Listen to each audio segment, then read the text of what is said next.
A cold hush swept across Santa Fe on the evening rumors of Gene Hackman's passing began to spread. It felt surreal, almost impossible that the acclaimed actor, an icon who had reigned over Hollywood for decades, could simply vanish from the public eye. Yet there was something profoundly unsettling about the way he disappeared. Whispers about a silent mansion, abandoned routines, and a neighbor's long-withheld confession rippled through the local community. Before anyone fully grasped what had happened, one revelation after another converged into a kaleidoscope of confusion, suspicion, and deep sorrow. People had long known Hackman as a commanding force on the silver screen, a man who once seemed larger than life. But behind that mighty persona lay a surprisingly humble individual who chose a quiet life in Santa Fe, New Mexico with his wife, Betsy Arakawa. He retreated there to focus on writing, painting, and enjoying a slower pace, far from the harsh glare of Hollywood.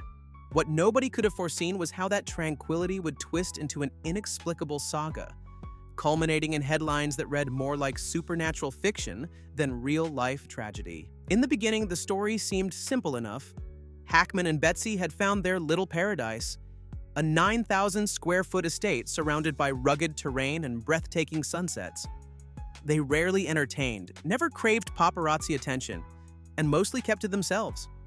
A neighbor might see Gene slip into his car in the morning for a quick drive to fetch the newspaper, or pass Betsy at the local market. It felt routine, calm even, until one day neither of them appeared.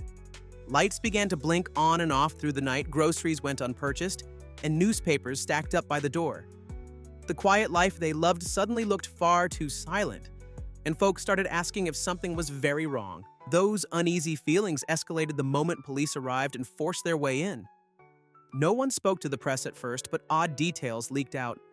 Betsy was discovered in the bathroom. A diagnosis involving a rare virus emerged, and before anyone could recover from that bombshell, officials mentioned that Gene Hackman himself was nowhere to be found. The hush that followed only fueled rampant theories. Was this foul play? A freak accident? Or something else entirely, something so bizarre that even the authorities struggled to explain it? Then, a neighbor confessed she had seen hints, odd signals in the days leading up to Betsy's demise. She had heard strange noises, glimpsed lights moving from one room to another after midnight, and even noticed that the usual hush around the Hackman estate had become tense, almost electric. Her testimony changed everything. The media pounced, old fans were outraged, and film buffs wondered how a man of Gene Hackman's stature could suffer such a dark, isolated chapter. Here was a legend who portrayed valiant heroes and brilliant anti-heroes, left to face some unspeakable fate without so much as a whisper to the outside world. The tragedy of Betsy's death triggered the first tidal wave of confusion.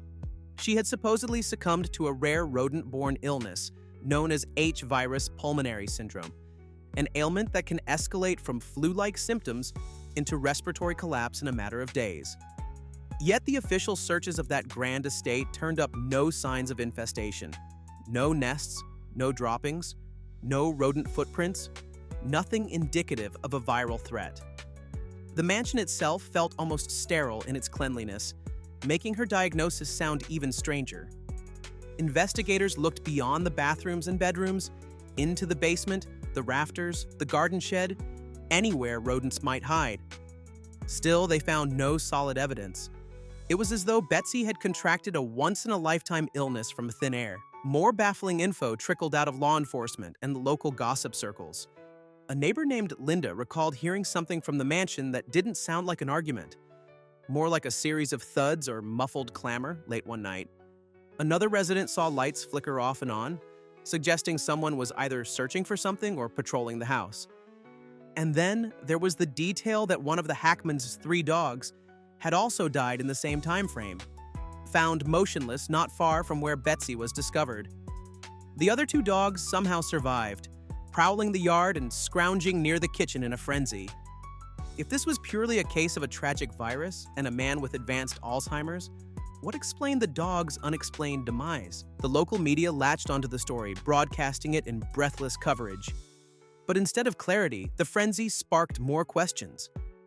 Did Hackman have enemies? Was there a stranger lurking around the property? Why did the police conclude so quickly that no foul play occurred? despite the bizarre sequence of events. The debate raged online. Some people believed wholeheartedly in the official narrative, one of tragic accidents and heartbreaking neglect, while others insisted something darker lurked beneath the surface. But that explanation alone never fully soothed the public. As investigators toured every inch of the mansion, they documented strange details that felt too scattered to piece together. Half-finished art projects hinted that Jean had still been painting. Pencils and notebooks lay near a window seat, as though someone had been jotting down ideas. In the kitchen, dishes stacked neatly by the sink suggested either a hurried cleanup or an abrupt interruption. One entire wing of the estate seemed untouched, while the master bedroom looked as if someone had stripped it of blankets and pillows, all piled in a corner. It was not the scene of an orderly retirement. It felt more like a snapshot of confusion and partial chaos. Everyone agreed the house felt eerily uninhabited, despite the obvious signs that both residents had been there quite recently. Those maintenance workers who stumbled upon Jean Hackman's body spoke of an unshakable chill in the air. Some had done work on the property before, describing it as peaceful and airy, but on that day, it was as if every shadow held a secret.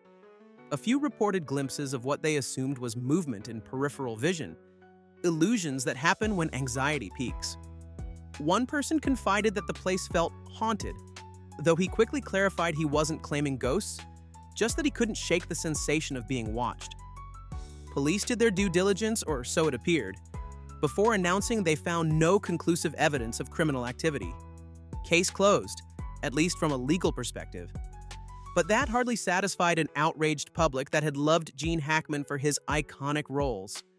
How, fans wondered, could a legend like him suffer such an end without the entire world noticing? He was revered for his unwavering presence in classics spanning decades, from gritty dramas to blockbuster adventures.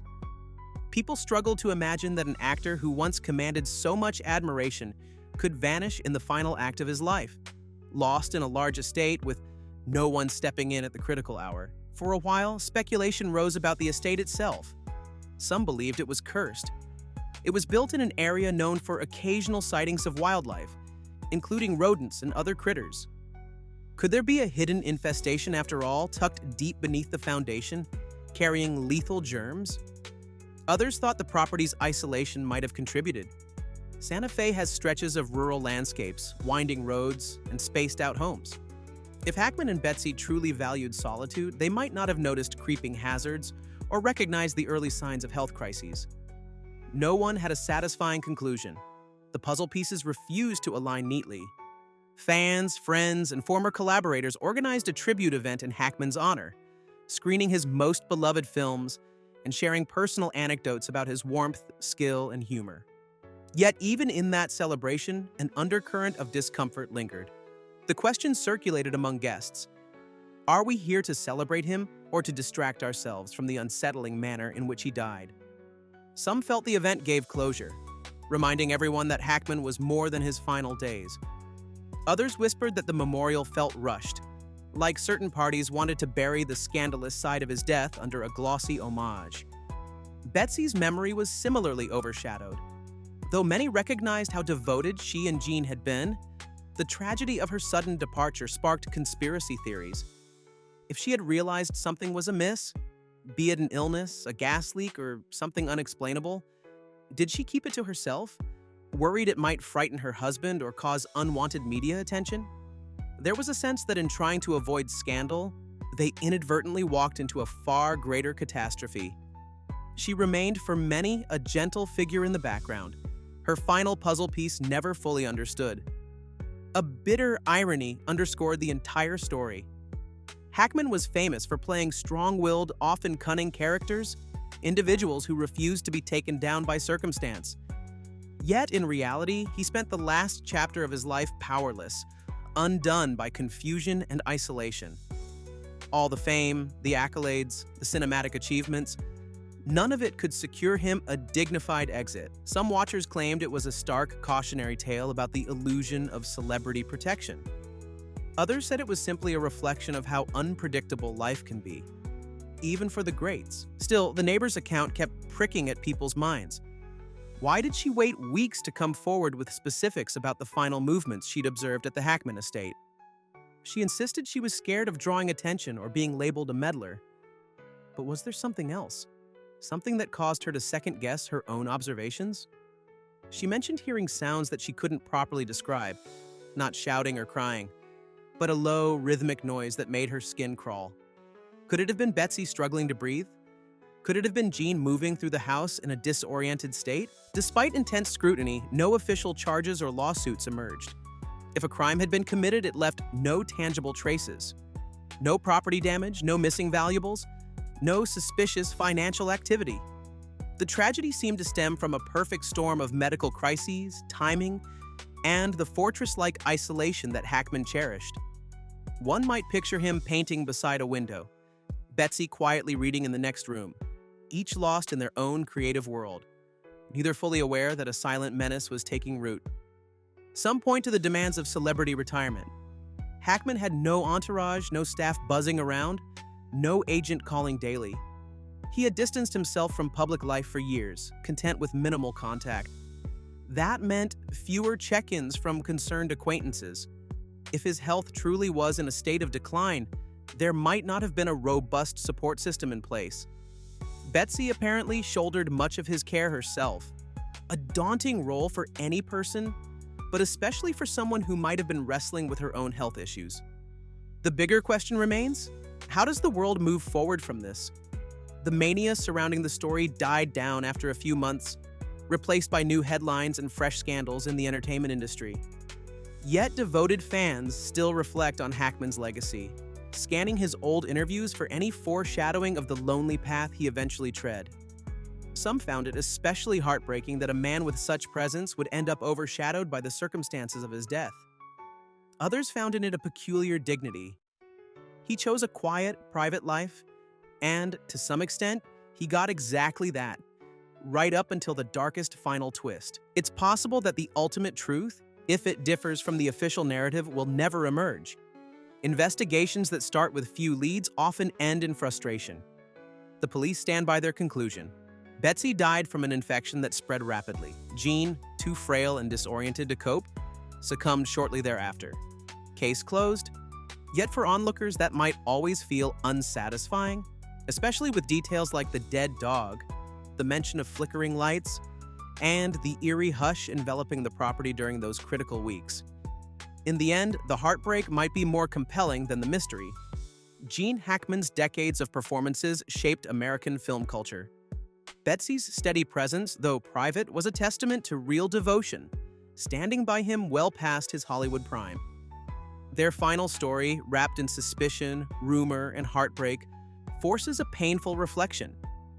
Does the ephemeral glow of fame or achievement insulate anyone from tragedy? If a cinematic titan can slip away unnoticed, what hope do the rest of us have for vigilance and understanding in our own lives? Yet even in the sorrow, there may be an unintended legacy. People started sharing resources online about caring for older relatives, about spotting signs of medical distress, and about the dangers of isolation. If anything constructive can surface from the Hackman tragedy, it's the reminder that silence can be perilous, that even the most self-reliant individuals might need help, and that checking on neighbors, even those we assume are fine, can be life-saving. Fans and neighbors alike have said they'll never again take for granted the quiet disappearance of someone in their community. Today, the mansion stands in a strange sort of limbo. Some visitors pass by the gates wondering if it's for sale, or if it remains in the family's possession. Stories trickle out about prospective buyers who felt uneasy upon stepping inside, sensing a cold emptiness that words fail to capture. Maybe with time, it will be renovated, blessed, or simply torn down. But for now, it's a monument to an unsolved chapter in Hollywood lore. A place where a beloved star retreated only to confront a final act steeped in obscurity. Whether people blame negligence, a botched medical diagnosis, or a haunting cosmic joke, one fact is undeniable. Gene Hackman's exit was a harsh reminder that we seldom know what goes on behind closed doors. Surrounded by accolades and cinematic achievements, a man of his caliber should never have been left to wander those halls alone. Yet that's precisely what happened, and the sorrowful questions it leaves behind will likely linger as a haunting footnote to his extraordinary career. Some close friends believe that at the end of the day, he may have found a sort of peace in the quiet. He was a man who once thrived on the roar of applause, but eventually preferred a whispery desert breeze to the chatter of Hollywood. Perhaps he truly wanted solitude, even if the price turned out to be steep. Still, it's impossible to shake the ache of imagining him in that mudroom, frail and disoriented, wishing for someone, anyone, to notice. It's enough to break even the hardest heart. And so, the final question remains. Was this fate sealed by a cruel twist of circumstance? Or was something more clandestine at play? The neighbor who shared her revelations might hold fragments of answers, but even she admits her knowledge is incomplete. Police found no grounds to pursue deeper inquiries. The media has moved on. The family remains quiet, and rumors drift through occasional online threads. The story stands as a cautionary tale and a lingering enigma. Fame can't always save you, nor can fortune or accolades. Sometimes all it takes is the wrong moment, the wrong illness, and the absence of a helping hand to transform a revered legend into the subject of hushed, horrified speculation. Wherever the truth lies, Gene Hackman's legacy as an actor endures, lighting up screens whenever viewers revisit his greatest roles. Yet his final bow on life's stage challenges us to confront how easily even the mighty can fall when isolation, illness, and misfortune converge. If any lesson can be gleaned, perhaps it's that vigilance, compassion, and community could spare someone else the same fate. In the silent corridors of that Santa Fe mansion, questions linger like shadows, reminding us that real stories aren't always wrapped in neat endings. Sometimes all we can do is piece together the fragments and remember the man who once enthralled the world, hoping that in some way he found a semblance of peace before the lights dimmed forever.